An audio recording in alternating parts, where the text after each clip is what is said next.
It's been brought to my attention that a lot of people are realizing that their subscription or being a subscriber to the channel fell off along the way. So for whatever reason, YouTube will do this from time to time. They'll kind of purge if you haven't been here in a while, and they'll start pulling off subscribers. So double check. Make sure you're subscribed to the channel and be a part of it. And in doing so, we are on the road to 5,000 subscribers, at which point we're going to be giving away a Brilliant Stars ETB along with 5 Pokemon mystery card lots, going out to 6 winners overall.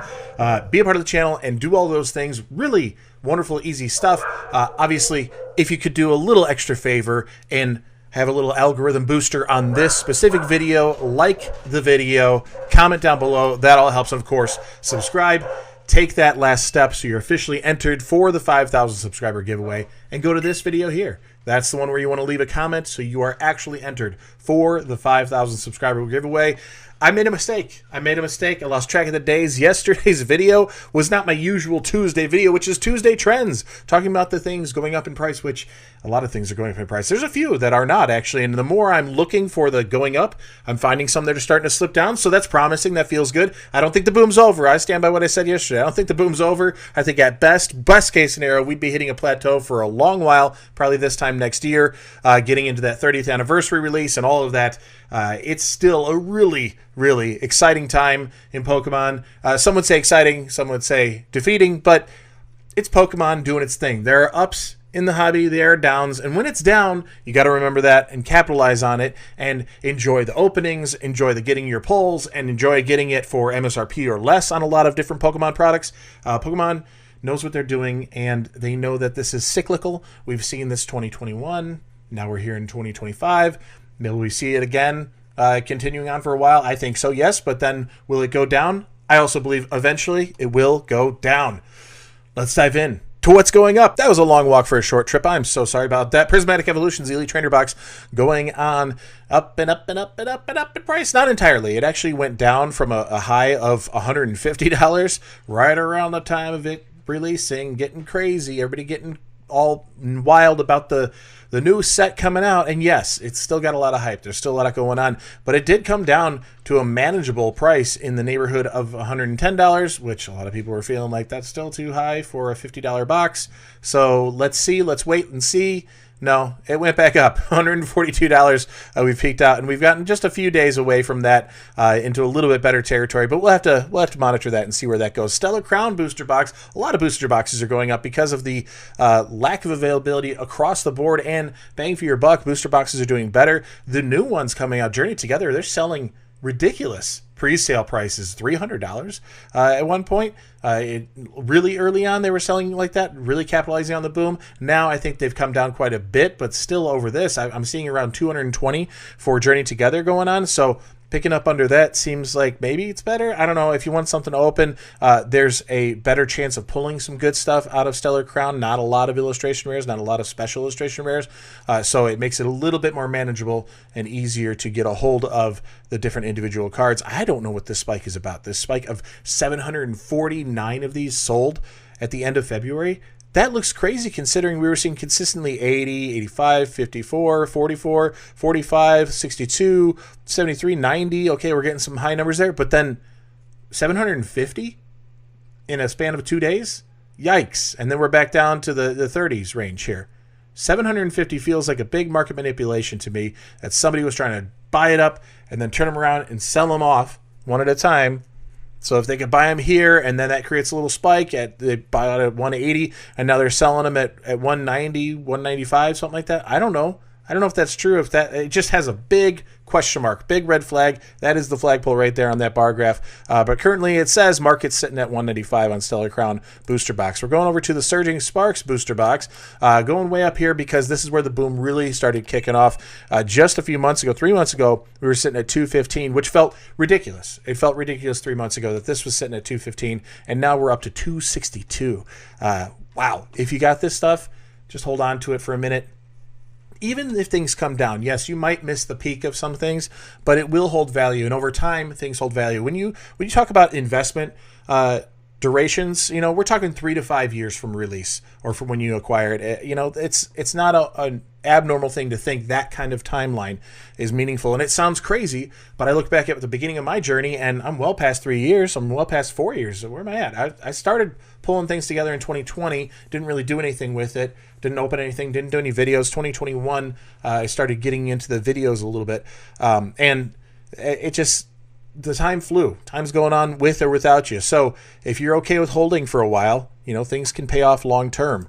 This one, I didn't even want to show this because there are certain cards in the Pokemon hobby that give you the best feeling ever. There are certain Pokemon in the Pokemon hobby that get you excited and you really get after them. Pikachu being a very popular character, the mascot for sure of the set, but there's a lot of popular ones.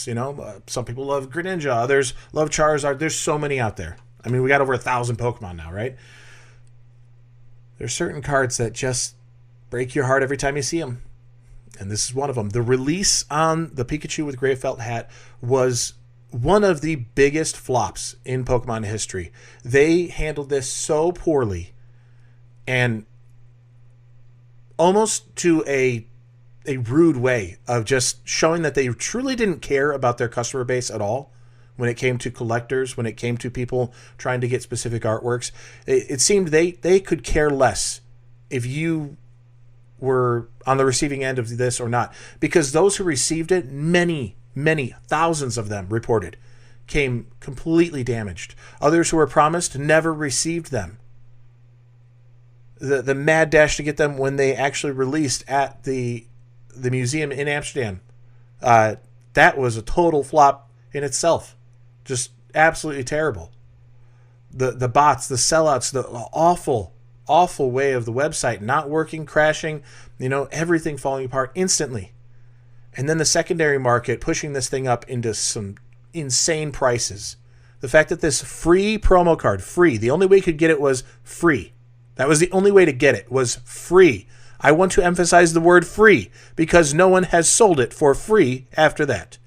A year ago, $83. That seemed like a lot for a free promo card that was fairly new at the time. Now we're sitting at $350 for this?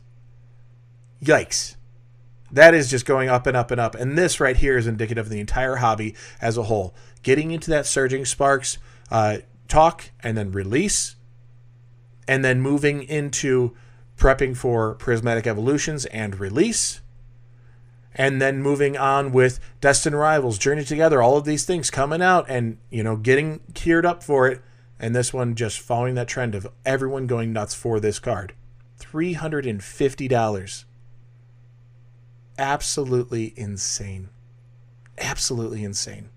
If you follow the channel for any period of time, you know that this card has been a very difficult one for me because of the many attempts I've tried to get it, even paying secondary market and having things fall through, getting red flags that this looks like a scam, I might want to step aside, and all these other little things in between. That it's the unobtainable card for me, and it's really one of the only ones in the modern era that I would like to have to my collection. Sealed, real, all of that. Graded would be nice, but the real sealed version of this card would be wonderful. And maybe someday it'll be there. It's kind of that unobtainable goal that isn't always unobtainable. Just takes the right timing, the right opportunity. Moving on. Let's be happy. Let's be happy about some of these cards that are doing well. Or keep an eye on them, because if they're getting too out of control, don't get it yet. The prices are too high. Pokemon's too big. The boom's too real. Mewtwo V-Star to Crown Zenith's brilliant artwork. I'm surprised it didn't exceed all the gold cards right away and for all the entire time. I think it is the definitely most engaging artwork of the entire set. And if you pair this with the Charizard V-Star out of the UPC, the Charizard UPC, then you got a real good setup there. I hadn't pulled any of the gold cards out of Crown Zenith. I was lucky enough to pull the Mewtwo V-Star. That is the highest pull I got out of this set after almost 250 packs. It was a lot to not pull any gold. It's nice to see it sitting around 123 right now. Back when I pulled it, it was, $40, $50 card, something like that. if that. So it was still exciting then. It's always fun to get a nice chase card. The Pikachu Secret Rare out of Crown Zenith. This was at first thinking we were all going to be hitting gold right away, and this thing was inexpensive, really inexpensive. Let's take it a year back here. $6 card a year ago, and now we're looking at $18 or so there. We did have a spike back in December, okay, and then it came down to kind of correct from that crazy boom spike there. And now it's growing back up and a little recovery. So we're kind of on a, where are we going to land with this card? Not a bad pickup. I mean, even under $20, I still think this card is worth it. The artwork alone is worth that. So if you get an opportunity to pull it, awesome. If you want to go out and buy it, this is definitely on the lower end pricing for a really interesting card to get a hold of these days. I wouldn't be upset at picking that up at about $20. Pikachu, I was surprised this one has climbed so much so fast. There's a lot of these cards out of Pokemon I have not been paying attention to or watching as they climb regularly, but my goodness, in the last year from $18 up to now $45 on the Pikachu out of Scarlet and Violet 151. All things 151 are up, so there's no surprise there. The Moltres and Zapdos and Articuno GX from the Sun and Moon promo. Was this out of the Hidden Fates ETB? Is that where this originally came from? I'm not certain. If somebody could verify that, if they know, put that down below. But I think this came wrapped, and I was surprised at how much this has come up. It was a $15 card a year ago. I think it was even cheaper before that because it was a promo. They should be a dime a dozen, right? And now we're getting up to almost a $50 card here at $49 right there. Some Japanese stuff, just a few of them I want to take a look at because the Japanese is getting a little bit more popular. It always has had popularity, don't get me wrong, but I think there's an emphasis on this because it's somewhat more obtainable versus the English counterpart these days. It was not like that for many, many, many years. Majority of the franchise of Pokemon, it was not like that. Japanese was always superior, always had the higher price, always had the better pick, and typically the better quality, if you want to break it down to that too. Right now in the Pokemon 151 booster box here, that was the only, I think that was the only product. They might have a couple ancillary products that a few packs, I don't know, but this was the main product you could get. I really wish they would do this in English. Same kind of setup. You can get a, one Master Ball in there, or you can get a SIR in there and do it like that for English just once. I would love to see a set come out where that's it. You get a little box, it's got the packs, and you get some sort of guarantee. Maybe you don't know which SIR is in there, but you get some sort of guarantee that you're going to get something in there and you have a good pack opening experience, and that pack opening $2 ratio has a little bit more value behind it. These were only recently added into TCG Player as a separate market. So they've been around longer than, 6 months or whatever it's been. But once they brought the Japanese market only as a separate field in TCG Player, the low was getting down to $88 a box on these. We saw these things go for like $250 not long after it came out. Big hype before English came out, $250 on a booster box, and people were paying it like crazy. Then it went down and down and down and down. Reprints happened, went down and down and down. Reprints happened and went down and down and down. I was able to pick mine up. I think I averaged out the different boxes I have at just under $60 each, tax, shipping, all of it. So, great score, great pickup. That was well before, 3 months ago, 6 months ago. It was over a year now. So got in at the right time. And now they're up to 145. So even the people who were paying $250 haven't fully recouped that yet. But I think over enough time, 151, we know how 151 goes. 151, even the Japanese booster boxes are going to eventually exceed that. So would I be buying in at 145? Not lightly. I would not be just jumping in on these. If you find a good deal on this at 120, 125, it might be worth a consideration. It might be worth the pickup on that. Terastal Festival here, the booster box out of that has climbed up quite a bit. We had a low point in the last 3 months of 65. Wow, okay. But we're peaking out here at almost 120, 118 and 20 cents on these. And I think because of those special art rares, the SARs, we have English Prismatic Evolutions. Pokemon did a really good job with this set, but I think more importantly, Pokemon did a good job designing a few of those evolutions, and they did a good job getting everybody excited about this set. Because as an individual card, take it at face value. You don't have to agree with me. You could completely be against it. But I think that the artworks are good, and then it resolves itself quickly, and I'm kind of done. It's not like, oh my gosh, this is the most amazing artwork ever. I think the Umbreon out of Evolving Skies is a better looking artwork versus the Umbreon out of Prismatic Evolutions. That's my personal opinion. The prices don't reflect that, but that's my personal opinion, that one is obviously far superior as far as artwork goes, and that's where the price is really coming from, what it is, the rarity, and the artwork of it. There's really only a few components that put it up in these crazy price ranges, so interesting to see how all of those are really carrying on, and it's really Pokemon's understanding of their community, even though Pokemon doesn't understand a big aspect of their community when it comes to something like Pikachu with the gray felt hat. They did understand their community with Prismatic Evolutions, Terastal Festival, and what kind of hype was coming and how to really capitalize on that stuff. Surging Sparks to set the tone a little bit for us there. Drowzee had a lot of talk. Drowzee out of Scarlet and Violet base had a lot of talk in English, getting up to almost $75, $80, something like that. And Japanese just never was like that with this one. We were at a low in the past 3 months of $2. $2 in the past 3 months. There's been crazy boom in the past 3 months, folks. $2 on this here, and now we're sitting around 18. We're actually coming down from a high point of 21. So not horrible on this one here, but this also brings up the option that there's other stuff. There's other stuff out there, and specifically Japanese or Korean or simplified Chinese. There's a lot of interesting artworks that you can get in these other languages for a much more reasonable price if you want to add the artwork, because really, if you're not playing the game, does the moveset really matter if you can read it or not? I don't know.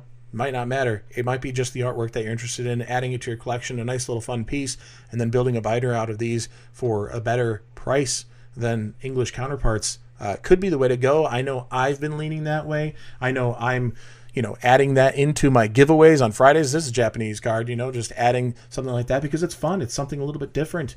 All of my mystery packs now, I've included Japanese cards because, one, they're a little bit more affordable, but two, I think it's a nice fun addition for people who otherwise don't have it in their own collection. The Tuesday trends going up really went long, so long it's actually just Wednesday. So I really made that mistake of flipping my days. You'd think I'd have it down 7 days a week I post.